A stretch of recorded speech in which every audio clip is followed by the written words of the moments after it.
Welcome to Happily Married Monday with the Jollies. I'm Dr. Willie Jolley, I'm Dee Taylor-Jolley. and we are the authors of the book Make Love, Make Money, Make It Last, 10 Secrets to Shape a Great Marriage. And we encourage you to do a couple things. We encourage you to share it, like it, subscribe to it. We got a special show tonight with lessons for life and for enhancing your relationship from Dr. Martin Luther King Jr. Isn't that interesting? And that's something as we celebrate MLK Day. I am honored that I wasn't married to you, so we've been together 35. Where are you going with that? Hold on, over 36 years. It's probably been 40 years that but me and my business partner, Joe Minor, at that point, were marching in the snow with the throngs of people down Pennsylvania Avenue to demand that there be a holiday set aside for Dr. Martin Luther King Jr. I wasn't born then.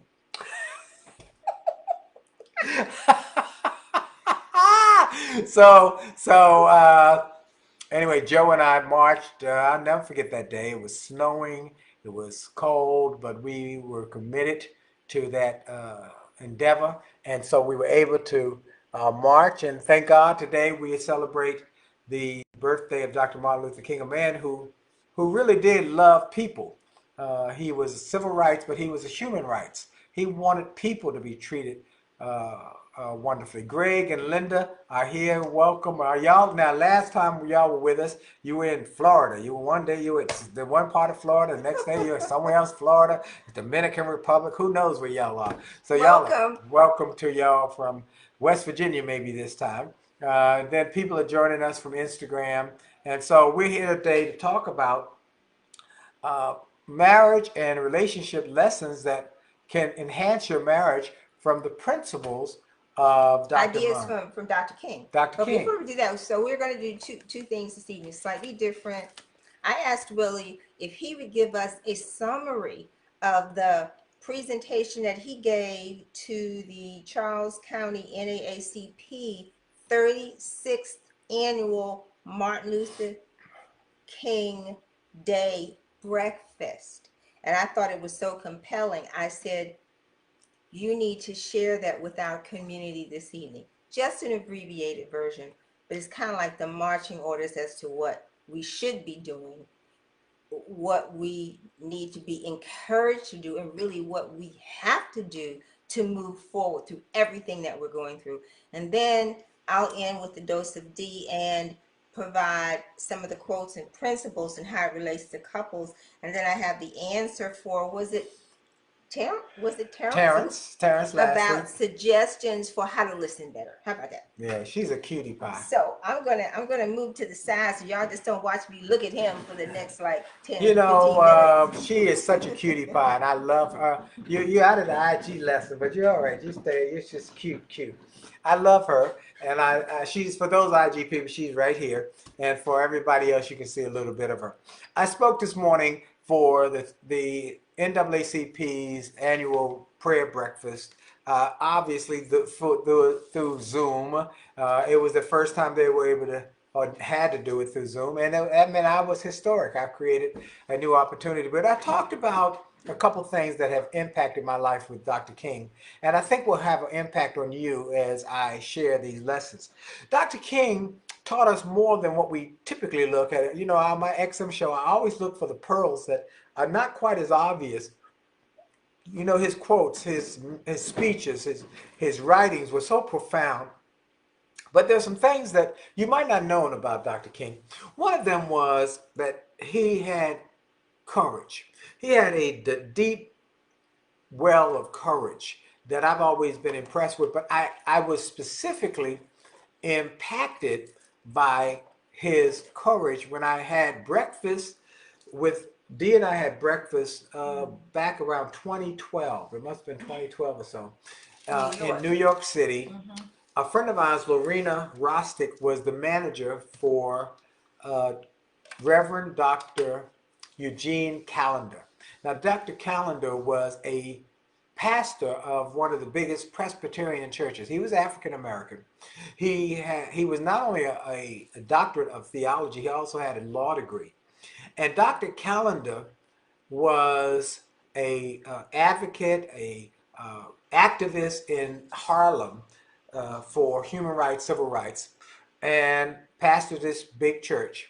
But he said, while we were having breakfast, he said, I pastored the church. I was the lieutenant for SCLC in Harlem, but I became a Christian, a real Christian, from being with Martin Luther King Jr.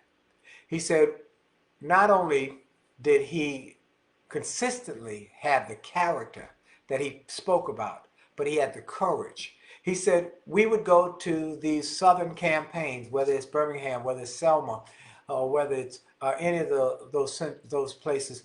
And he said, there would be dogs and hoses. And Martin would come in after each day and say, we're going to love them. We're going to keep loving them. No matter what, we're going to outlove their hatred for us. And then he told a story about Martin saying one day, we have to go to the courthouse. I have to go to the courthouse to register. And when he got to the courthouse, he and the group he was with were on one side, and then the other side in front of the courthouse door were this mob of people with pitchforks and bats and tire irons and all of these things, weapons and so forth, standing in front of the door. And Martin took off his hat and gave it to Ralph Abernathy, took off his coat and gave it to Reverend Callender and said, hold my thanks. And he started walking toward that angry mob. And as he got up to them, his courage and his spirit overwhelmed them. And they opened up. And he ascended up the steps and into the courthouse. He said that day changed everything for me. He said Martin Luther King was not a normal man in terms of his courage. And so I want to say that I am grateful that I was able to have that breakfast with Dr. Callender, and soon thereafter he passed away. So he was in his late 80s when we met him. And I had him on my XM show too. That's where he told that story as well. So what we want to say is that there's going to be some need as we go through these challenging times, that you understand that Dr. King taught us that we cannot do all the good that the world needs. But the world needs all the good we can do. So we must do good. We must give hope. We must give help. And so I want to encourage people to have the understanding of the 3 Ds I talked about to determine your destiny. 3 Ds that we learn from the lessons and principles of Dr. King. The first D is the dream. He said, I have a dream. We all know that he said that on the steps of the Lincoln Memorial. Notice he did not say, I have a wish, because wishes have no substance. And you can wish upon a star, a shooting star. You take a penny and throw it in a wishing well. You don't expect anything to come from it, but dreams have power. Dreams have influence. Dreams have impact.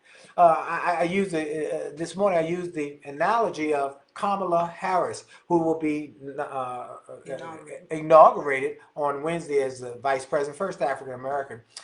But her mother set her to dream big about becoming an attorney. And she went to Howard University, and then she went to law school. She did not pass the first time she did the bar. She failed. But she remembered the dream that was in her spirit, and she kept fighting.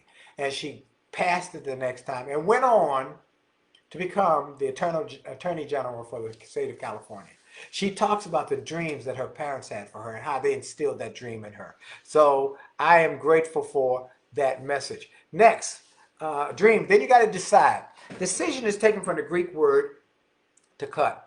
Oh, one more thing about dream. Dr. King said, I have a dream. Notice he didn't say, I had a dream. He said, I have a dream. That meant it was ongoing. And your dreams should be ongoing. They should be life-giving and living and empowering. So dreams that are ongoing, that keep growing and keep getting bigger. So first, he said, we got a dream. Then you got to decide.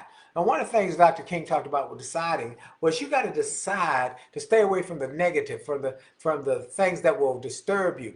But when's a good time to do right? He said, anytime. is the right time to do the right thing. I love that. Dr. King said, anytime is the right time to do the right thing. So you got to dream and then decide. Well, I love some of the quotes from Dr. King. He said, you must decide to serve others. Serve others. And I love this quote. It was the last sermon at Ebenezer Baptist Church before he was killed. His last sermon, we know that sermon is now named the Drum Major Instinct. But there's a small piece in that sermon that many people don't recognize, but it was so powerful. He said, if you want to be recognized, that's good. If you want to be important, that's great. But if you want to be great, if you want to be a great influence, then you got to know the new definition of greatness. And that is that you are here to serve. The greatest of us is the greatest servant. He says you don't have to have a college degree to serve. You don't need to know about Plato and Aristotle to serve. You don't have to have your verb and your subject agree to serve. You don't need to know about Einstein's theory of relativity to serve. All you need is a heart full of love and a soul generated from grace. And you can serve somebody. And if you serve somebody else, you can be great. So I'm encouraging you to dream, then to decide. Make the decision, stay away from negative people, and to serve others with a positive attitude. And the third thing is you must do. You must do something. Dream, decide, and do. I love this quote. It said, there are 2 days, and I think there are 3 days that will change your life. It's the day when you get disgusted with where you are, and the day you decide that you're going to change. That you're not happy where you are, what you're doing, what you've accomplished. You're disgusted. Say, that's enough of this. Or you're disgusted with something. You become an activist about the fact that something is so wrong that you say, that is wrong. And I must speak out. That attack on the Capitol last week, wrong. We got to speak out and say, that's wrong. We don't have to always agree, but that's wrong. And so you have to be the day when you're disgusted, and the day when you decide, and then the day when you act on changing negatives for positives. Better, better, better. So I encourage you first to decide, then do. You got to do. What is you got to do? You got to do whatever you do, whatever you bring to the table, whether it's your marriage, whether it's your family, do it with a spirit of excellence. Dr. King said, if a man is called to be a street sweeper, he should sweep streets as Michelangelo painted, as Beethoven composed music, as Shakespeare wrote poetry. He should sweep streets so well that all the hosts of heaven and earth will say, there lived the great street sweeper who did his job well. I'm encouraging you to do whatever you do. Your marriage, work on it. Be committed to be better, to grow better. So Dr. King taught us some powerful lessons about life. Dream, decide, then do. And make this time a time when you have a commitment to turn setbacks into great comebacks. And now is a comeback time. So we want to say a couple things about Dr. King for your marriage as well. Here are a couple of tips. Come on over here, sweetie pie. He said, one of his quotes was, we must accept finite disappointment, but never lose infinite hope. Hope in the future gives us power in the present. Let me say that again. Hope in the future gives us power in the present. So you have moments in your marriage where it's challenging. It's difficult, but I'm encouraging you to keep hope alive, keep hope moving, and have hope for the future. You can work through it. We had to work through it, but we were able to work through early in our marriage those challenging times so that we could get to this part in our marriage so that we could be much better about it. Our next one, I love this quote. Darkness cannot drive out darkness. Only light can do that.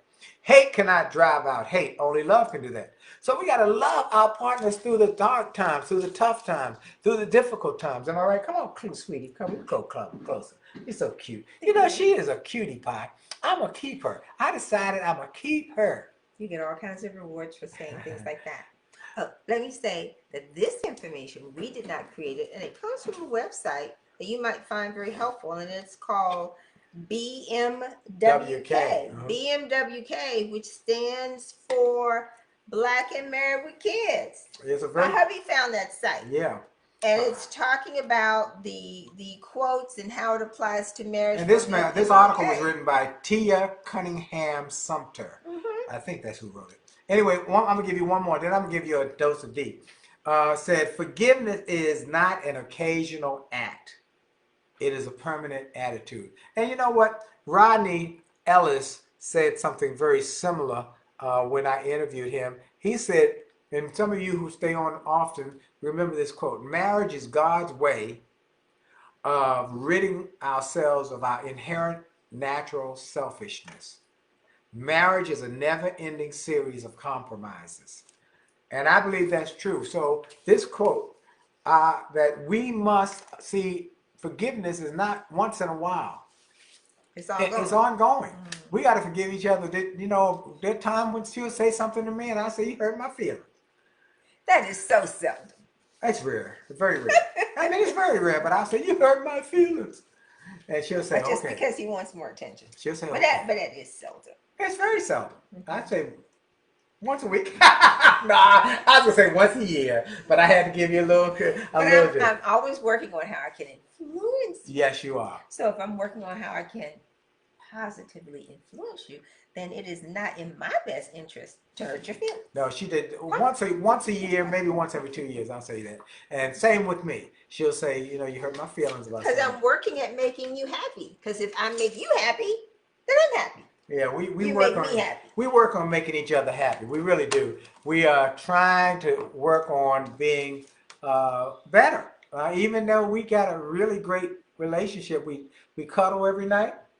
With this 10 months at home, we slept in our same bed every night for 10 months, which is rare. Except no, we didn't. Lost your mind and for 2 weeks, 14 days, I was sleeping in the bed by myself. That's right. 14 days. And we wore masks around the house too. When I went to speak for a funeral, he lost his mind. And she said, I don't want you to do that. And I did it. Oh, no, and then I hugged somebody. That's what happened. I hugged some relative.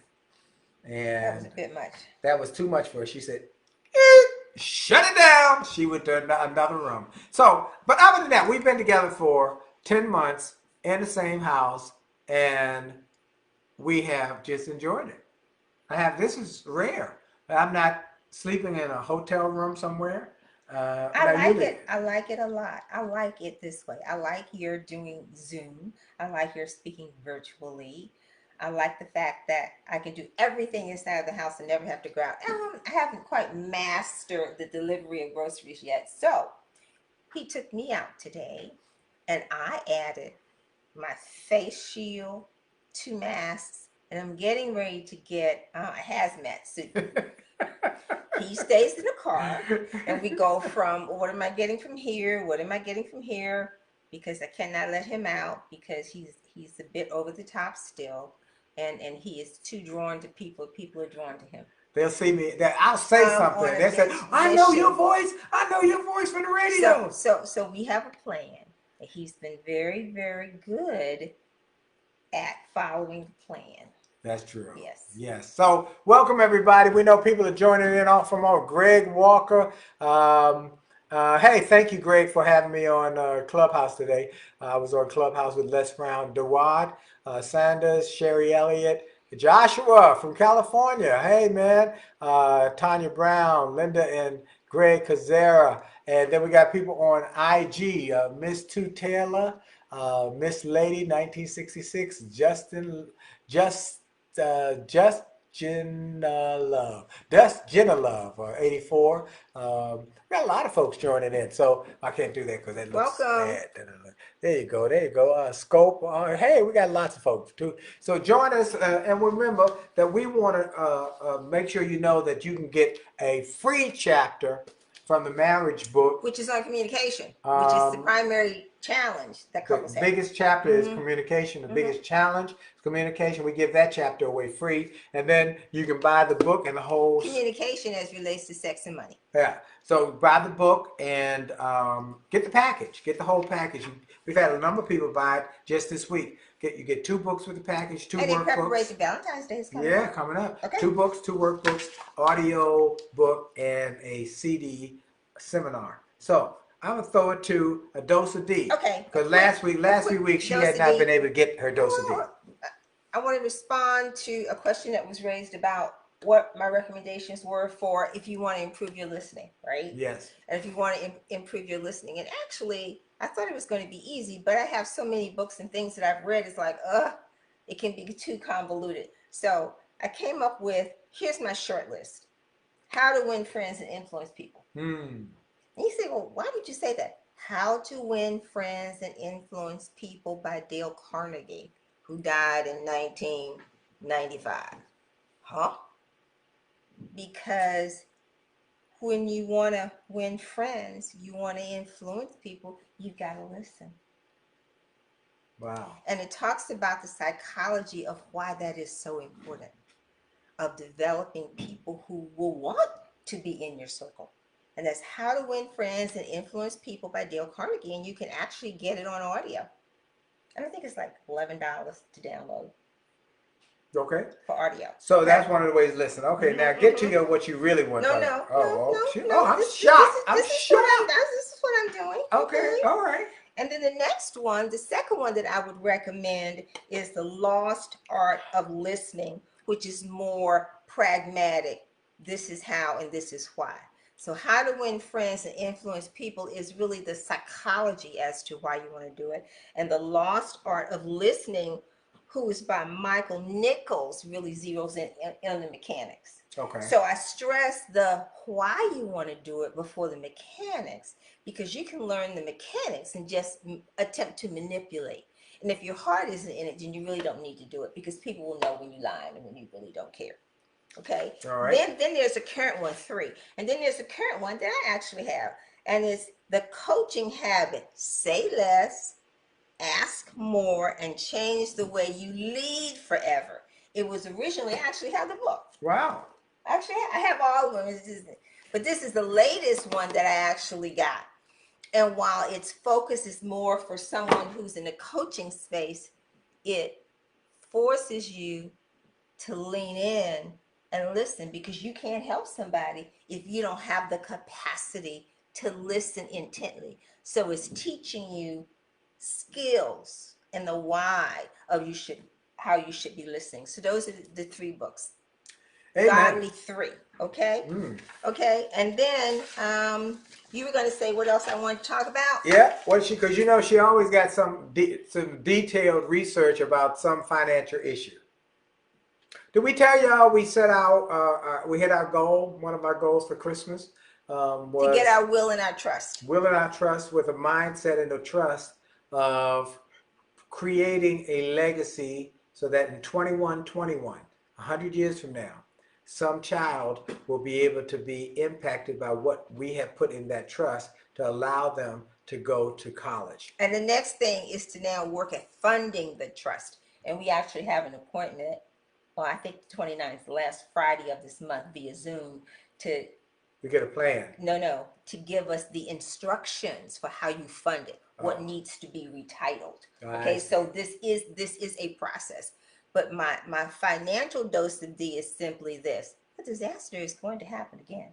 And we have to be prepared for the fact that between now and June, it's a new year, but it is going to be a very strange. It's going to be tough the next few years, few months.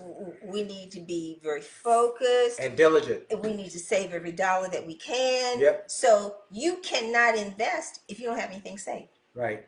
And we have to fund our own emergencies. Dr. King said... So if we haven't started it, there's no better time to start than right now.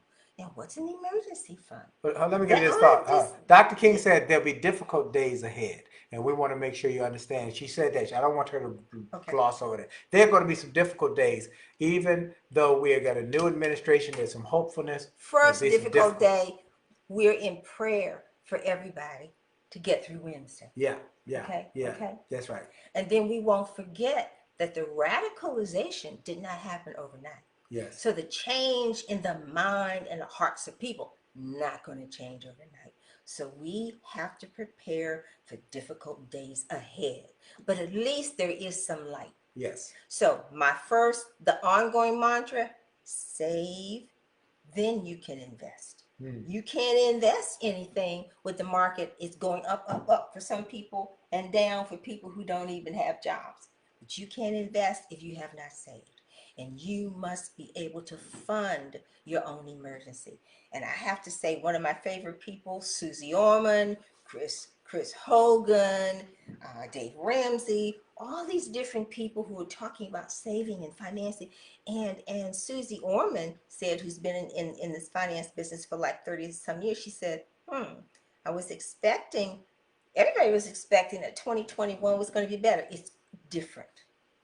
And what she used to say about 3 to 6 months worth of savings, I was wrong, because we've been in this financial situation for 10 months. Right. So now there are people who run out of money. Right. So how much is it going to take for you to feel financially secure? Saved, not invested. Saved. Is it a year?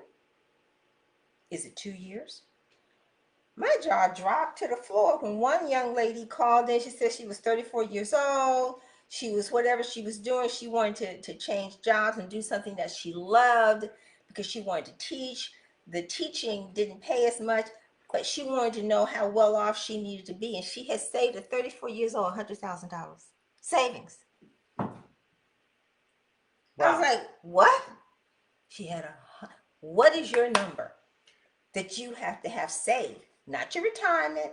But you should have a retirement number too. Oh, you have to have a number. Retirement number. But you guys first, have a let's number in focus mind. on, yes, but let's focus on right now, your saving, your emergency money. Retirement, we're not talking about that one, right? That should be ongoing anyway. Yeah, right. Don't slosh over that. No. Because one day, as I told a group of young people I was on a call with, there's something that is inevitable. Yes. Okay. One of an article I'm working on, I spent my evening in the office because I've been working on a series of articles, and one is unprepared. Yeah. It's inevitable that it's going. Well, every decade there's going to be a crisis. So, and there's going to be crises in your marriage, crisis in your relationships. There are going to be crises along the way. One of you might have an illness, or you might have what I call the difficult D's, the D's of life, disease, diagnosis. Hopefully not divorce. We're trying to save divorces, but downsizing, death of a loved one. There's a time when we've found that family members, parents often, we've seen with family members who have been disrupted because of the death of a loved one. So when we've had 3 in our family in the last week. In the last week. Yeah. So we want to say to people that there are going to be crisis moments, and that's why these messages from Dr. King about being steadfast and being immovable and having faith and holding on and working through these tough times in your marriage. They're going to be tough times. But that's why you say, I take you for better or for worse. Now, what's better and what's worse? We need to talk about that. We need to talk about it. We got to go. We can't talk about that. We can't talk about it tonight because it's 20 minutes past the hour. So that's we started late. We did pretty good. You got through your dose of D. One last one from... here's the last one. Never succumb to the temptation of bitterness. I love that one. Dr. King said, don't be bitter. And they want you to learn that from your marriage, which is you're going to have... That goes into communicating. That's right. You don't be bitter. Forget it and move on. And you have to let it go. But you have to discuss it, because we did have a couple who the husband had an affair and the wife said she was bitter 10 years later because they never talked about it and cleared the air. They never went to counseling. If there's need for counseling, go to get some counseling. We are not marriage counselors. We are marriage mentors. There's a difference. So we help mentor you. So I want to encourage you. If some of you are not married yet, we want you to get the book, because there's a chapter in there for people who are not yet married to help them. Look, our time is up.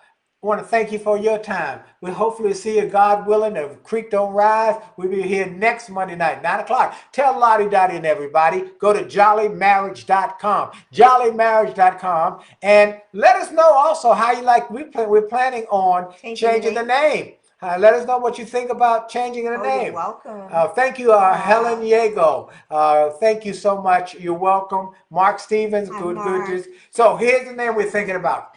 We have Happily Married Monday with the Jollies, but what we've been calling it. But we're going to call it, we're thinking about calling it Make Love, Make Money, Make It Last, the broadcast with Dr. Willie and Dee Taylor-Jolley. How you like that new name? Because we're going to go to television. We're taking this to television. We're on top of social media, Facebook and Instagram. We're going to Big Time TV. Are y'all with me?